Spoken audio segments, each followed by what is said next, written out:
Hi welcome to മാറ്റ്കം quantitative ആപ്റ്റിറ്റ്യൂഡിലെ statement എന്ന് പറയുന്ന പോർഷനിലെ മറ്റൊരു വീഡിയോയിലേക്ക് എല്ലാവർക്കും സ്വാഗതം. ഈ ടൈപ്പ് ഓഫ് ക്വസ്റ്റ്യൻസിനകത്ത് ഒരു ക്വസ്റ്റ്യൻ ഉണ്ടാവും. അതിനെ ഫോളോ ചെയ്ത് 2 അല്ലെങ്കിൽ 3 സ്റ്റേറ്റ്മെന്റുകൾ ഉണ്ടാവും. നമ്മൾ ഓപ്ഷൻസ് ചൂസ് ചെയ്യേണ്ടത് തന്നിരിക്കുന്ന സ്റ്റേറ്റ്മെന്റുകളിൽ നിന്ന് ഈ പറയപ്പെടുന്ന ക്വസ്റ്റ്യന് എക്സാക്റ്റ് ആയിട്ട് ആൻസർ കണ്ടുപിടിക്കാൻ പറ്റുമോ ഇല്ല എന്നുള്ളതാണ്. ഓപ്ഷനെ ഇന്റർപ്രറ്റ് ചെയ്യാന്ന് പറയുന്ന അല്പം ബുദ്ധിമുട്ടുള്ള കാര്യമാണ്. പക്ഷെ അതെങ്ങനെ ചെയ്യാം എന്നുള്ളത് നമ്മൾ ഇതിന്റെ ഫസ്റ്റ് വീഡിയോയിൽ വളരെ ഡീറ്റെയിൽ ആയിട്ട് ചെയ്തിട്ടുണ്ട്. അതിന്റെ ലിങ്ക് ഡിസ്ക്രിപ്ഷൻ ബോക്സിൽ കൊടുക്കാം. നിങ്ങൾ അത് ചെക്ക്ഔട്ട് ചെയ്ത് അത് വായിച്ച് കണ്ട് ഒന്ന് മനസ്സിലാക്കിയതിന് ശേഷം മാത്രം ഈ വീഡിയോ കാണുവാണെങ്കിൽ അല്പം കൂടി യൂസ്ഫുൾ ആയിരിക്കും. Okay, so this particular part, ഈ ഒരു പർട്ടിക്കുലർ പാർട്ട് എന്ന് പറയുന്ന UPSC CSAT എക്സാമിനേഷനും അതർ കോമ്പറ്റേറ്റീവ് എക്സാമിനേഷനും വളരെ ഇമ്പോർട്ടന്റ് ആസ്പെക്ട് ആണ്. So please try to learn it. പറഞ്ഞതുപോലെ ഓരോ ക്വസ്റ്റ്യനും എന്തുണ്ട്, 2 സ്റ്റേറ്റ്മെന്റുകളുണ്ട്. നമ്മൾ ഓപ്ഷൻസിനെ ചൂസ് ചെയ്യേണ്ടത് തന്നിരിക്കുന്ന സ്റ്റേറ്റ്മെന്റുകൾ ഉപയോഗിച്ചുകൊണ്ട് നമുക്ക് ആൻസർ കണ്ടുപിടിക്കാൻ പറ്റുമോ ഇല്ലയോ എന്ന അടിസ്ഥാനമാക്കിയാണ്. ക്വസ്റ്റ്യൻ ഇങ്ങനെയാണ്: B is as much older than A, should be capital letter, older than A as he is younger than C.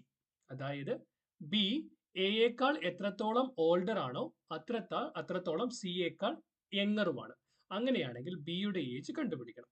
Direct ആയിട്ട് വാല്യൂസ് ഒന്നും അറിയത്തില്ലാത്തതുകൊണ്ട് നമ്മൾ എ ബി സി എടുത്താൽ, ഇപ്പൊ എയുടെ ഏജ് എന്ന് പറയുന്നത് എക്സ് ആണ്, ബി എന്ന് പറയുന്നത് ബി എന്ന് പറയുന്നത് എയേക്കാൾ വൈ ഏജ് കൂടുതലാണെങ്കിൽ ബിയുടെ ഏജിനെ നമുക്ക് എക്സ് പ്ലസ് വൈ എന്ന് എഴുതാം.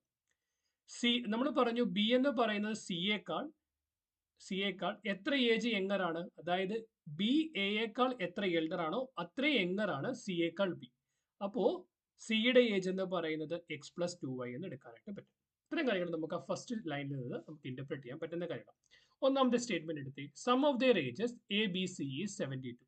അതായത് 3 പേരുടെ ഏജ് കൂട്ടുമ്പോൾ x plus y plus x plus 2y equal to 72. അതായത് 3x 3x ഉണ്ട്, x plus x plus x 3x plus 3y equal to 72. അതായത് 3 times x plus y equal to 72. അതായത് X plus y equal to 72 divided by 3 equal to 24. X plus Y എന്ന് പറയുന്നത് എന്താണ്, ബിയുടെ age. അപ്പൊ ബിയുടെ age 24 ആണെന്ന് ഒന്നാമത്തെ സ്റ്റേറ്റ്മെന്റിൽ നിന്ന് നമുക്ക് കിട്ടി. രണ്ടാമത്തെ സ്റ്റേറ്റ്മെന്റ് നോക്കിയേ, B's age is equal to the average age of A's age and c's age. ബിയുടെ ഏജ് അതായത് എക്സ് പ്ലസ് വൈ എന്ന് പറയുന്നത് സിയുടെയും എയുടെയും ആവറേജ് ഏജിന് ഈക്വൽ ആണ്. സിയുടെ ഏജ് എന്താണ്, എക്സ് പ്ലസ് 2y. എയുടെ ഏജ് എന്താണ്, X plus 2y divided by 2. എന്ത് വരും, 2x plus 2y divided by 2. 2 നമ്മൾ കോമൺ എടുത്താൽ എന്ത് വരും, x plus y divided by 2. അപ്പൊ x plus y equal to x plus Y എന്ന് കിട്ടും. നമുക്ക് പ്രത്യേകിച്ച് ഒന്നും ഇന്റർപ്രറ്റ് ചെയ്യാനായിട്ട് പറ്റാതെ വരും. അപ്പൊ രണ്ടാമത്തെ സ്റ്റേറ്റ്മെന്റിൽ നിന്ന് ബിയുടെ ഏജ് കണ്ടുപിടിക്കാനായിട്ട് പറ്റത്തില്ല. അപ്പൊ എന്താണ്, ഒന്നാമത്തെ സ്റ്റേറ്റ്മെന്റിൽ നിന്ന് ബിയുടെ ഏജ് കണ്ടുപിടിക്കാൻ പറ്റും. ഒന്നാമത്തെ സ്റ്റേറ്റ്മെന്റിൽ നിന്ന് ബിയുടെ ഏജ് കണ്ടുപിടിക്കാൻ പറ്റും. രണ്ടാമത്തെ സ്റ്റേറ്റ്മെന്റിൽ നിന്ന് ബിയുടെ ഏജ് കണ്ടുപിടിക്കാനായിട്ട് പറ്റത്തില്ല.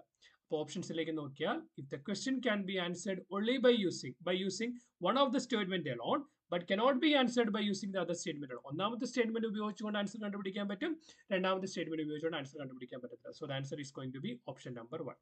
അപ്പൊ ആൻസർ എന്ന് പറയുന്നത് എന്താണ്, ആൻസർ എന്ന് പറയുന്നത് ഓപ്ഷൻ നമ്പർ 1 ആണ്. എക്സ്പ്ലനേഷൻ ക്ലിയർ ആണെന്ന് വിശ്വസിക്കുന്നു. നിങ്ങൾക്ക് എന്തെങ്കിലും ഫർദർ ക്ലാരിഫിക്കേഷൻസ് ആവശ്യമാണെങ്കിൽ കമന്റ് ചെയ്യുക. അതുപോലെ ക്വാണ്ടിറ്റേറ്റീവ് ആപ്റ്റിറ്റ്യൂഡുമായി ബന്ധപ്പെട്ട് വേറെ ഏതെങ്കിലും ക്വസ്റ്റ്യൻസിന്റെ സൊല്യൂഷൻ കാണണമെന്നുണ്ടെങ്കിലും നിങ്ങൾക്കത് കമന്റ് ചെയ്യാവുന്നതാണ്. നമ്മുടെ ചാനലിൽ വേരിയസ് പ്ലേലിസ്റ്റുകൾ ഞങ്ങൾ ക്രിയേറ്റ് ചെയ്തിട്ടുണ്ട്. നിങ്ങൾ ആ പ്ലേലിസ്റ്റുകളൊക്കെ ചെക്ക് ചെയ്ത് നോക്കുക. അതായത് ക്വാണ്ടിറ്റേറ്റീവ് ആപ്റ്റിറ്റ്യൂഡുമായി ബന്ധപ്പെട്ട്, ഇന്ത്യൻ പൊളിറ്റിയുമായി ബന്ധപ്പെട്ട്, അതുപോലെ തന്നെ ക്ലാസ് 10, 11, +2 കെമിസ്ട്രി, ഫിസിക്സ്, മാത്തമാറ്റിക്സ് ടോപ്പിക്കുകളുമായിട്ട് ബന്ധപ്പെട്ട് വേരിയസ് പ്ലേലിസ്റ്റുകൾ അവൈലബിൾ ആണ്. നിങ്ങളത് ചെക്ക്ഔട്ട് ചെയ്ത് നിങ്ങൾക്ക് യൂസ്ഫുൾ ആയിട്ടുള്ളത് കാണുക. അതുപോലെ തന്നെ ആർക്കൊക്കെയാണ് അത് വർത്ത്ഫുൾ ആയിട്ടുള്ളത് അത് ഷെയർ ചെയ്യുക. As a token of gratitude, please like to this particular video, please share with your friends, as well as please subscribe to our channel.